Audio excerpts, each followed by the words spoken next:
Mani ustozim Jasur aka bilan 3 yil uchun birga boshlaganman. Yosh bola bo'lganman. Jasur aka kelamiz yurardik. Jasur aka ovqatlarimga pul berardi, metroga bolaga pul berardi.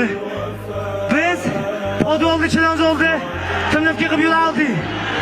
Jasur akaga hech kim ishonmasdi. Lekin mana Jasur aka mehnat qildi, o'z ustida ishladi va trener bo'lib nimadir darajaga yetsa bo'lishini odamlarga ko'rsatdi. Qolaversa, kecha kim esda bo'lsa, men farzandim haqida gapirdim. Доча, твой отец выиграл бой, и эта победа для тебя.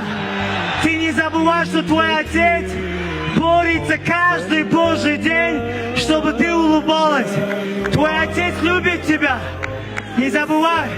И, конечно же, otajon, sizga ming rahmat. Shunchalik tarbiya qilganingizga ishoning, yaxshi kunlar endi keldi. Hammasi oldinda.